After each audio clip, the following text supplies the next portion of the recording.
Hi everyone, मेरा नाम हिमांशु है। मैंने सिविल सर्विसेज परीक्षा 2020 में 139th रैंक प्राप्त की है। करंटली मैं अभी जो है वो इंडियन पुलिस सर्विस का प्रोबेशनरी ऑफिसर हूँ, जो मुझे सिविल सर्विसेज एग्ज़ामिनेशन 2019 के बेसिस पे अलॉट हुआ था।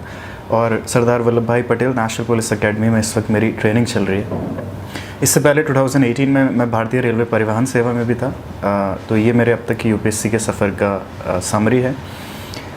ये जो टॉक है ये मैंने ख़ास तौर पे स्पेशली उन बच्चों के लिए, उन लोगों के लिए जो छोटे टाउन से हैं, विलेजेस से हैं, या फिर जिनको दिल्ली का इतना ज़्यादा एक्सपोजर नहीं है, या फिर जिनको लगता है कि उनके पास रिसोर्सेज की कमी है, दिल्ली आने की पॉसिबिलिटी कम है, उनके लिए बनाया है। तो अगर आप इनमें से कोई हैं तो ये टॉक मुझे उम्मीद है आपके लिए थोड़ा बहुत फ़ायदेमंद ज़रूर रहेगा। तो सबसे इम्पॉर्टेंट चीज़ जो ये है सिविल सर्विसेज के लिए, देयर इज़ अ मिथ कि मैं उसे मिथ ही बोलूँगा कि अगर आपको सिविल सर्विसेज क्रैक करना है तो आपको उसके लिए दिल्ली आना ज़रूरी है और आपको कोचिंग लेना मैंडेटरी है। इनमें से कोई भी दो चीज़ों में से एक कुछ भी इम्पॉर्टेंट या क्विंटेसेंशियल नहीं है। आप बिना दिल्ली में आए भी, बिना कोचिंग पे लाखों रुपए खर्च किए भी सिविल सर्विसेज का एग्ज़ाम क्रैक कर सकते हैं। उसके लिए कुछ पॉइंटर्स जो मेरे पर्सनल एक्सपीरियंस रहे, क्योंकि मैंने अपनी इस 3 साल की जर्नी में 2018, 19 और 2020 के सिविल सर्विसेज में कोई रेगुलर क्लासरूम प्रोग्राम कोचिंग नहीं लिया था। और मेरा दिल्ली का स्टेज जो था वो पहले तो काफ़ी रहा, लेकिन प्रिपरेशन के टाइम पे मैं दिल्ली हार्डली ज़्यादा रहा हूँ फॉर प्रिपरेशन पर्पसेस। तो वो क्या टिप्स और स्ट्रैटेजीज़ थी जो मुझे हेल्प की, मैं आपके साथ शेयर करूँगा।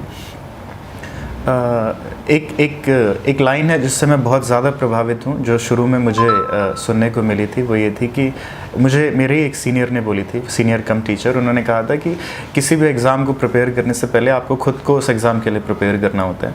और मुझे लगता है यही एक फ़ाइन लाइन है जो बड़े शहरों में बच्चे रहते हैं उनको सेपरेट करती है फ्रॉम द स्मॉल टाउनर्स और विलेज के बच्चों से।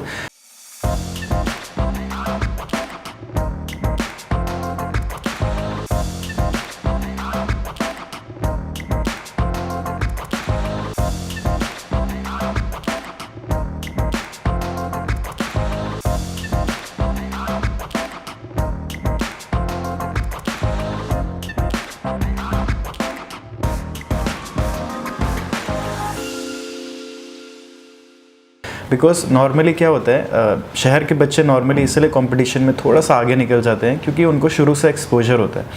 वो ऐसे स्कूल्स में पढ़े होते हैं, उनके पेरेंट्स ने उन पे पढ़ाई का इतना इन्वेस्टमेंट किया होता है, और वो शुरू से एक पढ़ने के रूटीन में होते हैं। वो अपने आप को कॉन्स्टेंटली कॉम्पिटिशन्स में झोंक रहे होते हैं, नई नई चीज़ें ट्राई करते हैं, जिसकी वजह से जब वो एक ऐसे स्टेज पे पहुंचते हैं जहां उन्हें यूपीएससी जैसे एग्ज़ाम को ट्राई करना है, तो उनको काफ़ी एक्सपीरियंस हो चुका होता है। हालांकि ये एक बात है, लेकिन हमें इससे डरने की ज़रूरत नहीं है। आई अंडरस्टैंड कि ये एक इशू है, लेकिन इससे डरना नहीं है, हमें इसे ओवरकम करना है। क्योंकि अनटिल अनलेस हम प्रॉब्लम को रियलाइज़ नहीं करेंगे, एनालाइज नहीं करेंगे, हम उससे कभी भी ओवरकम नहीं कर पाएंगे। तो ये जो गैप है द स्मॉल टाउन और लार्ज टाउन और लोअर मिडिल बैकग्राउंड और शहर में रहने वाले रिलेटिवली वेल ऑफ लोगों के बीच में, इसको फिल करने के लिए वो क्या चीज़ें हैं जो आपको करनी चाहिए, जो आपको थोड़ी बहुत मदद करेंगी। ये जो नेक्स्ट लाइन से, ये स्पेशली उन लोगों के लिए काफ़ी फ़ायदेमंद होंगी जो अभी अपनी यूपीएससी की प्रिपरेशन स्टार्ट नहीं कर रहे हैं। तो अगर आप ऐसे हैं जो अभी कॉलेज में हैं या फिर स्कूल में हैं, आपकी प्रिपरेशन अभी स्टार्ट नहीं हुआ है, लेकिन आप चाहते हैं कि एक दिन आप सिविल सर्विसेज जैसे एग्ज़ाम को क्रैक करेंगे, आपके डीएम या एसपी जो भी बनने का सपना है, तो ये चीज़ें आप अभी से करना ट्राई करिए। नंबर 1, अगर आप स्कूल या कॉलेज में हैं और आप किसी छोटे टाउन में हैं या फिर गांव वगैरह में हैं, तो नंबर 1 चीज़ जो आपको करनी है कि आप एक क्यूरियोसिटी डेवलप करिए। नॉर्मली क्या होता है कि हम में से कई लोग बचपन में बिल्कुल पढ़ाई पे ध्यान नहीं देते। ग्रेजुएशन भी हम लोग का नॉर्मली इतने वेल ऑफ कॉलेजेस से नहीं होता, तो उस टाइम पे हम पढ़ाई को एज अ सेकेंडरी मोटिवेशन लेते हैं, सिर्फ एग्ज़ाम्स के टाइम पे पढ़ते हैं। तो इससे क्या होता है कि हमारी जो क्यूरियोसिटी होती है दुनिया भर की चीज़ों में, एक्स्ट्रा करिकुलर एक्टिविटीज़ में इंडल्ज नहीं होती, वो क्यूरियोसिटी कहीं कम रह जाती है। तो आप शुरू से ही न्यूज़पेपर पढ़ने की आदत डालिए। जैसे मुझे याद है कि one of the best thing जो मुझे लगता है मेरे साथ हुई कि जब मैं खुद एक छोटे से टाउन का रहने वाला हूँ। हम लोग बरेली ज़िले में एक आंवला करके कस्बा है, वहाँ पे आंवला तहसील के अंदर सिरौली कस्बा है, वहाँ के रहने वाले हैं।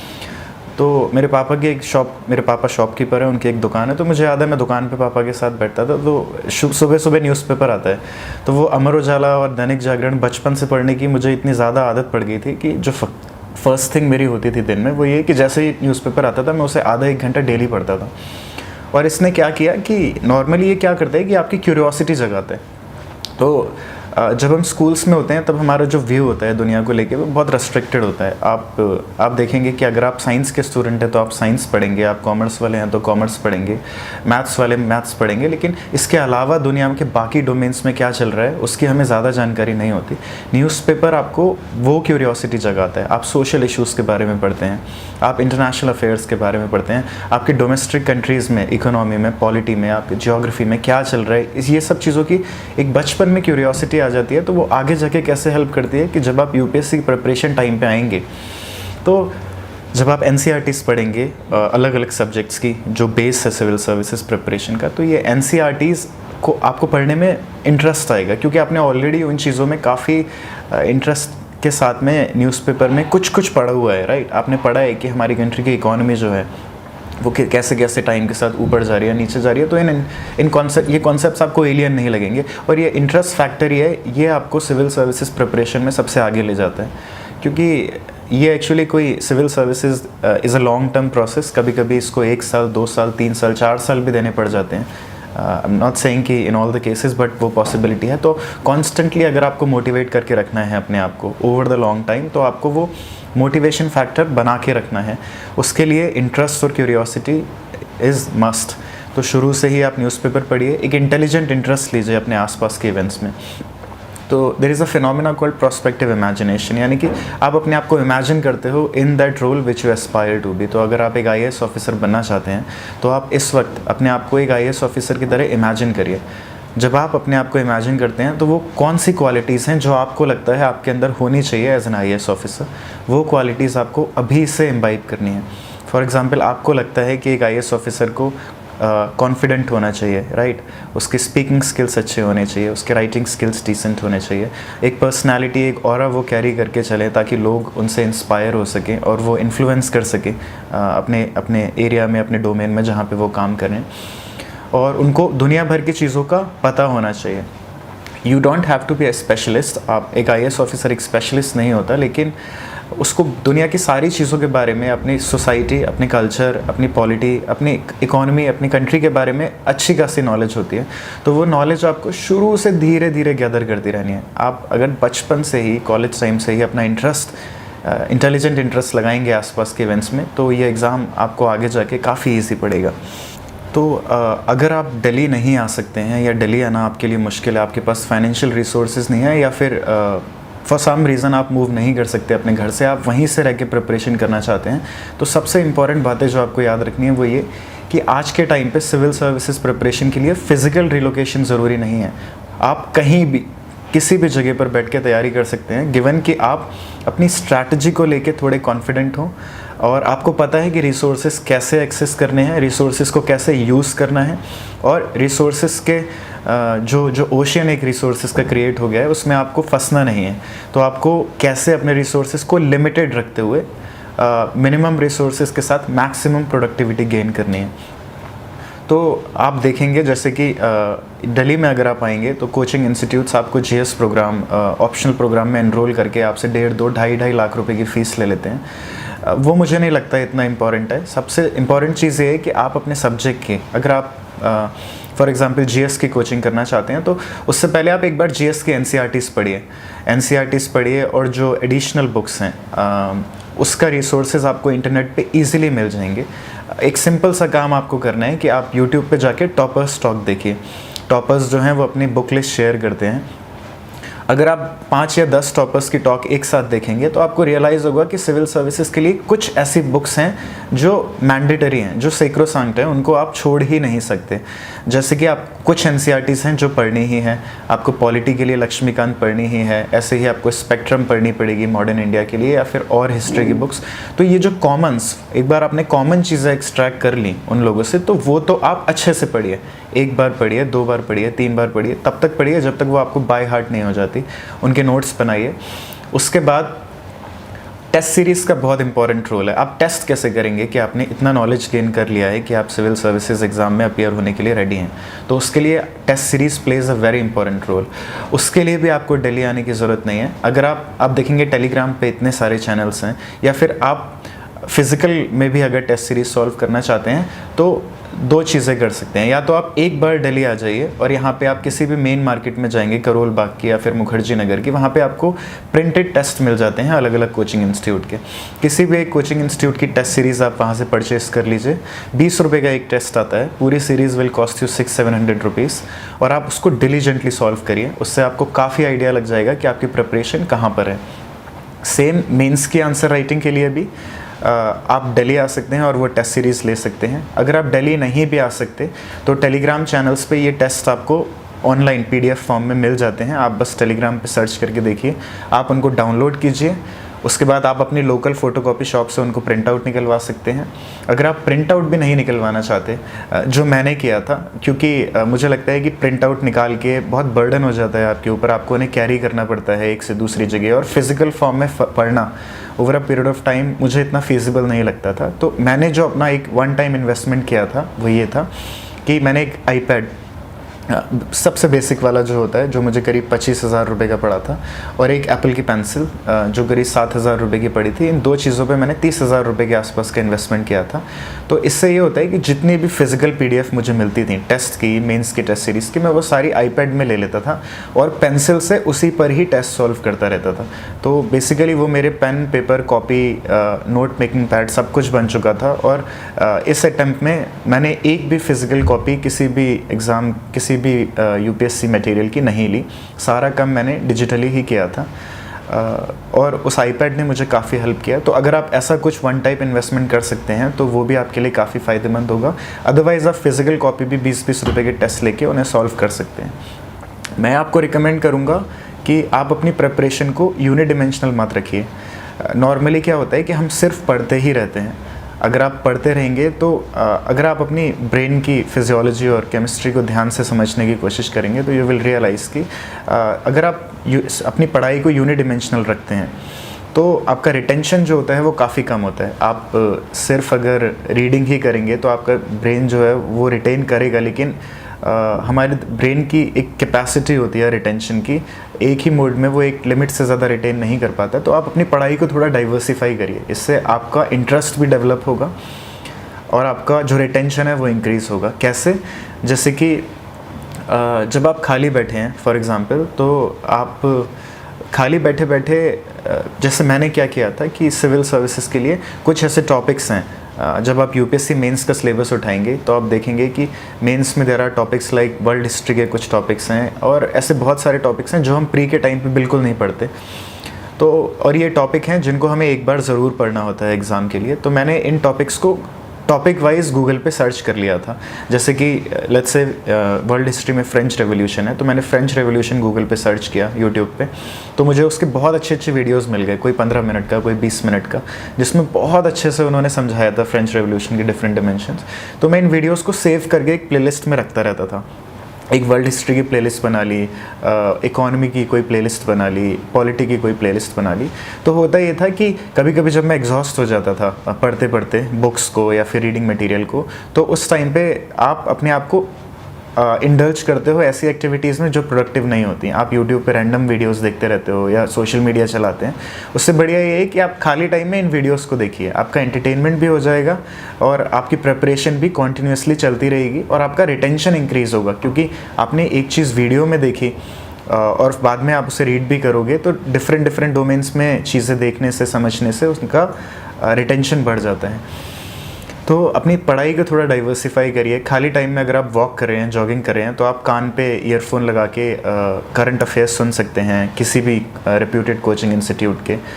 मैं जो अपने करंट अफेयर्स थे उनको पढ़ने से पहले एक बार सुनता भी था। तो मैंने ऐसे करंट अफेयर्स फॉलो किए थे जिनका यूट्यूब पे भी वीडियोस बनते थे, तो मैं उनको पढ़ता था, एक बार देखता था और फिर सुनता भी था। तो उससे रिटेंशन कैपेसिटी काफ़ी बढ़ जाती है और उसको एग्ज़ाम में रिप्रोड्यूस करना ईजी होता है। तो इसके अलावा और पर्सनालिटी वाइज आपको क्या चीज़ें करनी है अब इस एग्ज़ाम में एस करने के लिए, जो मुझे लगता है ज़रूरी है। आप शुरू से ही देखिए, जब आप यूपीएससी की प्रिपरेशन करेंगे विल रियलाइज़ कि मेंस में आपको 3 घंटे में काफ़ी सारा कंटेंट लिखना होता है। तो उस टाइम पे अगर आपकी हैंड राइटिंग अच्छी है और आप फास्ट लिख सकते हैं तो ये एग्ज़ाम में डेफिनेटली आपको हेल्प करेगा। मुझे पता है कि मेरे कुछ ऐसे दोस्त भी हैं जो जब तेज़ लिखना स्टार्ट करते हैं तो उनकी हैंड राइटिंग बहुत ख़राब हो जाती है। तो उस केस में उनको थोड़ा सा डिसएडवांटेज है। तो आप शुरू से ही फास्ट और तेज़ लिखने की कोशिश करिए, वो आपको मदद करेगा। सेकंड, आप सिटिंग की आदत डालिए। नॉर्मली क्या होता है कि हम लोगों ने कभी भी बैठ के किसी एग्ज़ाम के लिए कॉन्टीन्यूसली प्रिपरेशन नहीं की होती। हम जब छोटे शहर, और मैं गांव वाले लोगों की बात बता रहा हूँ ख़ास तौर पे, क्योंकि शहर के बच्चे शुरू से अपने आप को कॉम्पिटिटिव एग्ज़ाम जैसे IIT, IEEE इन सब के लिए एक्सपोज करके रखते हैं, तो उनका जो सिटिंग कैपेसिटी होता है वो शुरू से काफ़ी ज़्यादा होता है। और हमारा क्या होता है कि नॉर्मली जब हम ग्रेजुएशन कर लेते हैं उसके बाद हमारे पेरेंट्स का ये सपना होता है, हमारा होता है कि हम एक दिन IAS बनेंगे, तो हम सीधे दिल्ली आ जाते हैं। हमने इससे पहले कभी कॉन्टीन्यूअस सिटिंग नहीं की होती, तो एकदम से जब हमारे ऊपर एग्ज़ाम का प्रेशर पड़ता है तो बहुत सारे बच्चे कोप अप नहीं कर पाते। उनका मोटिवेशन पूरा होता है। आई हैव सीन कि जब नए बच्चे यहाँ आते हैं तो कितने मोटिवेटेड होते हैं कि हम 16 घंटे पढ़ेंगे, 18 घंटे पढ़ेंगे, लेकिन क्योंकि आपके शरीर को, आपके दिमाग को उसकी आदत नहीं है तो इवेंचुअली आपके ऊपर बहुत स्ट्रेस बिल्ड हो जाता है और कहीं ना कहीं आप गिव अप कर देते हैं। उससे बचने के लिए शुरू से रिटेंशन की कैपेसिटी डालिए। जब आप स्कूल में हैं तो उसी टाइम पे आप देखिए 2 से 4 घंटे डेली बैठने की आदत डालिए। कुछ भी पढ़िए, इट डजेंट मैटर, जो आपको पढ़ने का मन है वो पढ़िए। मैं कहता हूँ अगर आपको कॉमिक्स पढ़नी है वो ही पढ़िए, बट एटलीस्ट आप आदत डालिए कि डेली मुझे 4 घंटे 5 घंटे एक जगह पे बैठ के पढ़ना है। तो उससे आपकी एक कैपेसिटी डेवलप होगी सिटिंग और रीडिंग की, और आपका जो ब्रेन है, आपका जो आपकी जो बॉडी है वो सिंक हो जाएगी, ट्यून हो जाएगी उस एक रूटीन के साथ। उसमें आप रियलाइज़ करेंगे कि जब आप लगातार हर दिन पढ़ाई करते हैं तो एक पॉइंट आता है जहाँ पे you feel like giving up, क्योंकि आपको लगता है आप बहुत ज़्यादा एग्जॉस्टेड हैं, आपका दिमाग काम नहीं कर रहा, आपका दिमाग चलना बंद हो जाता है। तो ये धीरे धीरे ट्रेनिंग के साथ में आप ओवरकम करेंगे। इसमें एक इम्पॉर्टेंट चीज़ ये है कि मैंने देखा है लोग मोटिवेशन को काफ़ी बड़ा फैक्टर मानते हैं for exam like civil services, जो कभी कभी आपका सालों की प्रिपरेशन मांगता है। Motivation may not be the number 1 thing you should be looking for, क्योंकि मोटिवेशन का एक इनहेरेंट नेचर है कि वो टेम्परेरी होता है। आप आज मोटिवेटेड हैं, कल शायद नहीं होंगे। तो मोटिवेशन से आगे बढ़ के आपको डिसिप्लिन पे आना है कि अगर आपको डेली 4 से 5 घंटे 2 घंटे जो भी आपने टारगेट किया है पढ़ना है तो पढ़ना है। तो उसकी आदत आप अभी से डालिए और धीरे धीरे डेवलप कीजिए। कुछ महीनों की प्रिपरेशन में वो आपके रूटीन में आ जाएगा। और उन बुक्स को भी पढ़िए जो आपके डोमेन के अलग हैं। अगर आप साइंस के स्टूडेंट हैं तो आप आर्ट्स की बुक भी पढ़ने की कोशिश करिए। न्यूज़पेपर पढ़ेंगे तो आपको ऑफ कोर्स डिफरेंट डोमेन्स की आइडिया हो जाएगा, बट इसके अलावा अलग चीज़ों के बारे में भी जानिए, पढ़िए, समझिए, लोगों से बात करिए। ये सारी चीज़ें आपको काफ़ी हेल्प करेंगी आगे जाके। अपने स्पीकिंग स्किल्स पे थोड़ा ध्यान दीजिए। इमेजिन करिए कि आपको कल यूपीएससी का इंटरव्यू, विच पर्सनालिटी टेस्ट होता है, वो देना है। तो अगर आपको वो इंटरव्यू देना है तो वहाँ पे आपको अपनी बात को अच्छे से प्रेजेंट करना होगा, राइट। आपको एक कॉन्फिडेंट वेल लर्नड इंसान के तौर पे अपने आप को उनके सामने पेश करना है। आप तो उस चीज़ के लिए आपको नहीं लगता कि आपको अभी से खुद को प्रिपेयर करना पड़ेगा, बिकॉज स्पीकिंग स्किल्स, आपकी पर्सनालिटी एक दिन में डेवलप नहीं होती। आप अभी से अपनी स्पीकिंग पे, अपनी राइटिंग पे, इन सारी चीज़ों पे थोड़ा थोड़ा ध्यान देंगे तो इवेंचुअली कुछ सालों में वो बहुत अच्छी हो जाएगी और पर्सनालिटी टेस्ट आपके लिए एक केक वॉक हो जाएगा। इसके अलावा आप वो स्किल्स आप कैसे जानेंगे जो मुझे चाहिए? जब आप बाकी टॉपर्स के मॉक इंटरव्यूज़ वगैरह देखते हैं या फिर उनके इंटरव्यूज़ देखते हैं तो आप रियलाइज़ करेंगे कि ज़्यादातर लोगों के एक कॉमन पैटर्न होता है। They speak very calmly, confidently, आराम से। वो एग्जैजरेटेड बातें नहीं करते, उनके जो व्यूज़ होते हैं वो ज़्यादा बाइस्ड नहीं होते। तो इस तरीके के टेम्परामेंट को आप डेवलप करना स्टार्ट करिए। और जब आप घर पे प्रिपरेशन करेंगे, आप दिल्ली नहीं आ पाए, तो यू विल रियलाइज़ कि आपके मन में बहुत ज़्यादा सेल्फ डाउट होगा। आपको लगेगा कि क्या मेरी प्रिपरेशन सही ट्रैक में जा भी रही है, नहीं रही है, कैसे मैं अपने आप को इतना मोटिवेटेड रखूं। जो लोग दिल्ली में रह रहे हैं वो तो मेरे से कहीं आगे हैं क्योंकि वो कंपटीशन में रह रहे हैं, उनको रिसोर्सेज है। ऐसा कुछ परेशान होने की आवश्यकता नहीं है।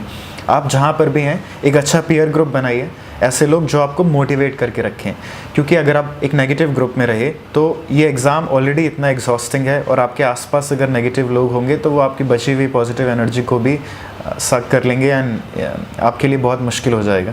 तो एक अच्छा सर्कल बनाइए, एक दूसरे को मोटिवेट करके रखिए, एक दूसरे को टेस्ट करिए, एक दूसरे को पुश करते रहिए आगे बढ़ने के लिए। आप कहीं पर भी हो, आप इस एग्ज़ाम की प्रिपरेशन उसके बाद कर सकते हो। जो मेरा लास्ट मैसेज है वो पेरेंट्स के लिए है ख़ास तौर पे। अगर आपका बच्चा आपसे कुछ स्पेशल रिक्वेस्ट करता है, जैसे मेरे पेरेंट्स ने मुझ पर बहुत ज़्यादा ट्रस्ट किया कि मुझे छोटे टाउन से निकाल के दिल्ली भेजा पढ़ाई करने के लिए।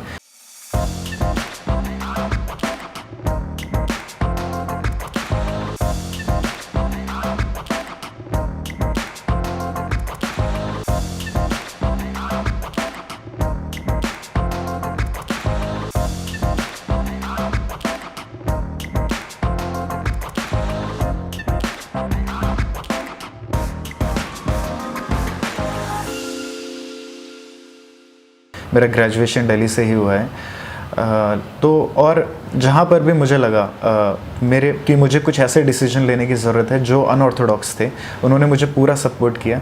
तो अपने बच्चों को प्लीज़ सपोर्ट करिए, उनको शुरू से मोटिवेट करते रहिए। आप उनमें क्यूरियोसिटी जगाने की रिस्पॉन्सिबिलिटी थोड़ी सी आपके अंदर भी है।